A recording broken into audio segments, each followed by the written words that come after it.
गाड़ी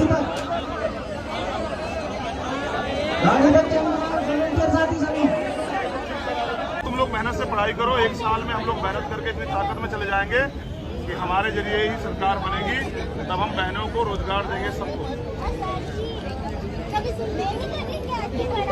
सुनो, आदमी चेहरे से नहीं कर्म से सुंदर होता है। जब तुम में से कोई IAS IPS बन जाएगी ना, तुम्हारे माता पिता को उनके लिए तुम्हारे लिए रिश्ता नहीं ढूंढना पड़ेगा ना, दहेज इकट्ठा करना पड़ेगा। मेरी हो नुकसान हो गया है। अब वो जब काम की बात बतानी थी वो भूल जाएंगे लोग, जो खड़े होकर बतानी पड़ेगी। अब मैंने समझ लिया, अभी चुप रहो। देखो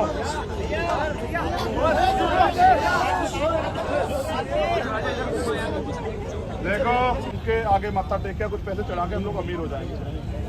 जो भगवान आपसे पैसे ले रहा है वो आपको पैसे दे सकता है क्या? आप खुद ही सोचो ना, पढ़े लिखे हो आप लोग। पढ़ लिख के क्या फायदा अगर आप तर्क नहीं कर पाते हो?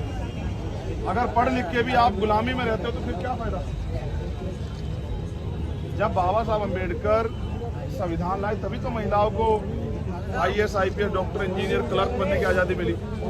अगर वो महिलाओं के अधिकारों के लिए नहीं लड़ते, संविधान में उनको अधिकार नहीं देते, तो आपको कौन घुसने देता मंदिरों में? आपने देखा नहीं केरल में महिलाओं को जाने के ऊपर कितना झगड़ा हुआ कि मंदिर में नहीं जा सकती महिलाएं, गर्भगृह में नहीं जा सकती हैं। मैं आपसे क्या कह रहा हूँ, मेरी बात पे गौर करो, धार्मिक से लगा के। आज के आज सबसे ज्यादा दहेज के नाम पे महिलाओं के साथ शोषण होता है।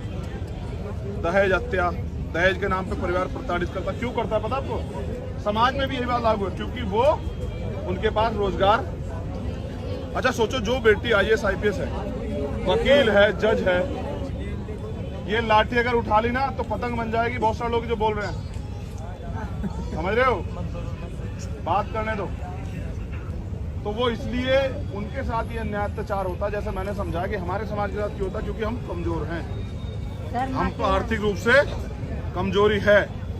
जब वो बहनें बेरोजगार होती हैं, ना वो डॉक्टर होती है, ना इंजीनियर होती है, ना वो क्लर्क होती है, ना वो IAS होती, ना IPS होती, ना पुलिस में होती हैं, ना किसी और विभाग में होती है, तो होता क्या है कि उनको पुरुष प्रधान देश ये समझता है, यहाँ के पुरुषों को बुरा लग जाएगा, ये महिला मेरे उस पे है, मेरी दया पे। अगर मैं कुछ ला के दे दूंगा तो ये खा लेगी, मैं जो इसको कपड़े दे दूंगा वो ये पहन लेगी, मैं जो सामान ला के दे दूंगा इसमें गुजारा कर लेगी, उसका अपना कोई जीवन इस देश में नहीं। आप ये बताओ, जितनी हमारी बहनें माएँ बैठी हैं, कभी अपनी मर्जी से आप 4 दिन के लिए घूमने गई कभी कहीं? नहीं सर, नहीं। बताओ कहाँ मायके घूमने कहाँ जाती हो? बताओ। सर मैं तो मेरी मर्जी। प्लेन का सफर किया आज तक? कहाँ घूमे? भाई बात सुनो, जब आपने प्लेन में नहीं घूमे तो फिर आप कहाँ घूमे बताओ? सबसे हल्की सवारी तो प्लेन ही है। देखो हल्की है तभी तो आकाश में उड़ती है, या नहीं? मैं कुछ और समझा रहा हूँ मेरी बहन। देखो सर मैं नानी, अगर आपको एक मिनट दो, अगर आप 50,000 40,000 रुपये कमाएंगी तो क्या आपको कुछ खर्च करने से पहले किसी पूछना पड़ेगा?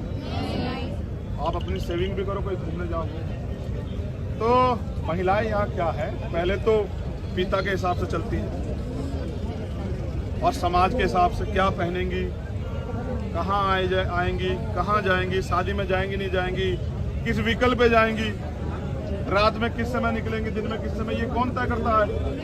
पिता, भाई, समाज, यही ना? जब वो थोड़ी सी बड़ी होती हैं, वो शादी कहाँ करेंगी या कितनी क्लास तक पढ़ेंगी, ये कौन तय करता है? परिवार। ठीक है, जब उनकी शादी हो जाती है, उनके अपने कुछ नहीं है। मैं कह रहा हूँ क्योंकि आप पढ़ी लिखी बहने हैं, सास को बच्चा चाहिए, उसके उस बिटिया के कोई सपने नहीं है, तो उसको आप बच्चे की प्रक्रिया पे जाना पड़ेगा। ठीक है, या वो क्या कपड़े पहनेगी अपने ससुराल में, कब आएगी कब जाएगी, अपने मायके नहीं जाएगी, ये कौन तय करेगा? ससुराल। ठीक है, हमें जो सम्मान से जीना सिखाते हैं वही हमें समानता नहीं देते हैं। ठीक है, फिर उसकी बाकी जिंदगी अपने बच्चों को संभालने में निकल जाती है। जब वो और बूढ़ी हो जाती है तो भी उस पर आज़ादी नहीं होती, तब वो अपने पोते पोतियों को संभालने लग जाती है। तो एक महिला इस देश में गुलाम पैदा होती है और गुलाम ही बनती है। इसलिए मैं अपनी बहनों से कह रहा हूँ कि आप आजाद हो जाओ। आपने उड़ के थोड़ा देखा, जैसे मैंने से पूछा, ये कह रही मैं तो घूम लेती हूँ। तो मैं कह रहा हूँ कि जब आप घूमो, सब अपनी माँ को लेके, अपनी बहनों को लेके प्लेन से जाओ, यहाँ से गोवा जाओ, केरल जाओ, तमिलनाडु जाओ, देखने जाओ बोध गया जहाँ हमारे महापुरुष वो हुए, ऐसी जगहों पे जाओ, जाके 2-4 दिन अपने मन से, अपने मन का खाओ पियो रहो, तभी तो आज़ादी है। तो वो कहाँ है तुमसे? अच्छा, जो बेटी नौकरी कर रही है उसको तो पिता भी ये नहीं कह सकते क्योंकि तनख्वाह ही है कि तू क्या कर रही है, और जो नहीं कर रही उसको क्या कहते हैं? बस भेजो, अभी भेजो घूमने, तुझे शादी में है, यही कहते हैं ना। तो देखो, मैं तो पुरुष पैदा हुआ हूँ, लेकिन क्योंकि मैं समझता हूँ कि हमने सामाजिक असमानता देखी है, देखो, इसलिए मैं समझता हूँ कि महिला को आज़ादी, इसलिए मैं आपसे कह रहा हूँ, ये MSc वाली से मैंने क्यों हाथ मिला पता? क्योंकि अगर MSc केमिस्ट्री से कर रही हो तो बहुत अच्छा स्कोप, आने वाले कल में बहुत अच्छी जॉब करोगी, कहीं प्रोफेसर या जो है असिस्टेंट प्रोफेसर लगोगी, 1 लाख रुपए सैलरी लोगी। जब 1 लाख रुपए तुम्हारी जेब में होंगे मंथली, तुम्हें कौन रोक सकता है उठने से?